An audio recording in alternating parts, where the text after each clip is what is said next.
ఏం చేసినారా కాంగ్రెస్ వాళ్ళు అంటే ఒకటి మాత్రం చేసిరు. ఒక కొత్త ఇల్లు కట్టలే, ఒక ఇటుక పెట్టలే, హైదరాబాద్లో కనీసం పొక్కలు కూడా ఉడుస్తలేరు రోడ్ల మీద. కానీ ఒక్కటి మాత్రం పొక్తాగా చేస్తున్నాడు. ఏం చేస్తుండు? గరీబోళ్ళ ఇండ్లు ఎక్కడుంటే అక్కడికి మాత్రం బుల్డోజర్ మాత్రం పంపిస్తున్నాడు.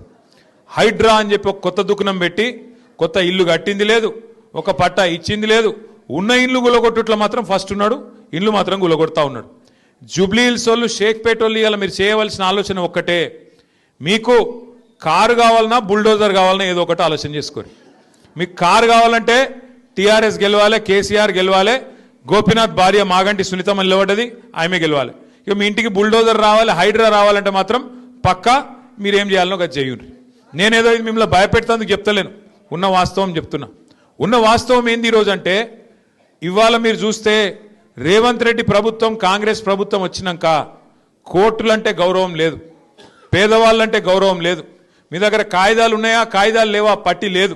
ఇష్టం వచ్చినట్టు గుడ్డెద్దు చేన్ల పడ్డట్టు పోయి ఎక్కడ పడితే అక్కడ హైదరాబాద్లో నిన్నగాక మొన్న కూడా గొలగొట్టిరిపోయి. గరీబోళ్ళు ఇళ్లల్లో వండుకునే అన్నంను తన్నుడు, వాళ్ళు పిలగాళ్ళు పెట్టుకునే పుస్తకాలు వారేసుడు, వాళ్ళ వాటర్ బాటిల్ వారేసుడు, ఎక్కడికక్కడ గుడిసెలు గులగొట్టుడు, రేకుల షెడ్లు గులగొట్టుడు, ఆగమాగం చేసి రోడ్డు మీద ఉండే బండ్లను కూడా ఆఖరికి ఇష్టం వచ్చినట్టు ఎత్తవతల వాడిస్తున్నారు, ఎక్కడికక్కడ కూలగొడతా ఉన్నారు. అందుకే నేను అంటున్నా, మీకు కారు కావన్నా బుల్డోజర్ కావన్నా ఆలోచించుకునే సమయం ఇవాళ జూబ్లీ హిల్స్ ప్రజలకు వచ్చింది.